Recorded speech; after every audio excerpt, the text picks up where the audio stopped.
بەغدا بەشێکی کەم لە پارەی موچەی فەرمانبەرانی هەرێمی کوردستان ڕەوانە کرد. ئەمریکا سیستەمی بەرگری ئاسمانی ڕادستی هێزەکانی هەسەدە لە ڕۆژاوای کوردستان دەکات. ئەمریکا دوایین هۆشداری بە ئیسرائیل لەبارەی چارەنووسی بارمتە گیراوەکانی لە غەزە دەدات. با گوێرەی زانیاریەکانی ستاندەر ئەمڕۆ دووشەممە وەزارەتی دارایی عێراق یەکەمین گوژمەی پارەی موچەی ڕەوانەی هەرێمی کوردستان کرد کە بڕەکەی ملیارێک و 426 ملیۆن و 915 هزار دینارە. بڕەکە تەنها 0.1 لە سەدی موچەی فەرمانبەرانی هەرێمی کوردستانە. ئەوە لە کاتێکدا دوێنێ مەسعود حەیدەر بریکاری وەزارەتی دارایی عێراق بڵاوی کردەوە دوای تەواوکردنی زۆربەی کارەکانی دیوانی چاودێری دارایی فیدراڵی. وەزارەتی دارایی عێراق بەشێک لە موچەی فەرمانبەرانی هەرێم بۆ مانگی حەوت خەرج دەکات و لەم هەفتەیەش موچەی تەواوی فەرمانبەرانی هەرێم خەرج دەکرێت. جێی باسا وەزارەتی دارایی هەرێمی کوردستان مانگانە پێویستی بە زیاتر لە تریلیۆنێک دینارە بۆ دابەشکردنی موچە. ئەوە لە کاتێکدا لە سێ مانگی ڕابردوو بۆ موچە تەنها 940 میلیارد دیناری پێویست بوو.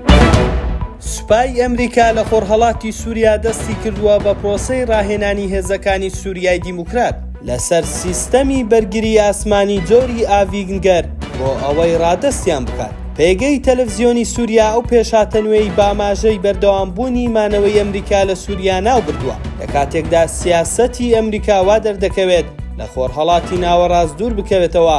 بەڵام هێرشی میلیشیاکانی ئێران لە پێش و دوای جەنگی غەزە وای کردووە واشنتۆن سەر لە نوێ بە حیساباتەکانیدا بچێتەوە. دەستەبەرکردنی ئەو کارستە سەربازیە پێشکەوتوانە بۆ هەسەدە لە کاتێکدایە حکوومەتی هەرێمی کوردستان چەند جارێک داوای لە ئەمریکا کردووە سیستەمی بەرگری ئاسمانی پێ بدات، بەڵام داواکاریەکەی ڕەت کراوەتەوە.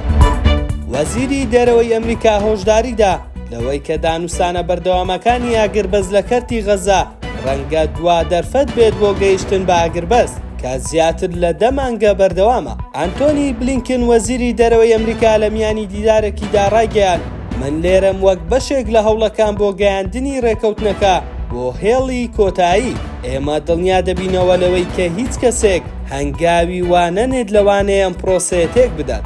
ناوبرا وتیشی ئەوە ساتێکی چارەنووسازە بە ئەگەرێکی زۆرەوە باشترین و ڕەنگە دوا دەرفەت بێت بۆ گەڕانەوەی بارمتەکان بۆ ماڵەکانیان و گەیشتن بە ئاگربەست و هەمووان بخەنە سەر ڕێگایەکی باشتر بۆ ئاشتی و ئاسایشی بەردەوام.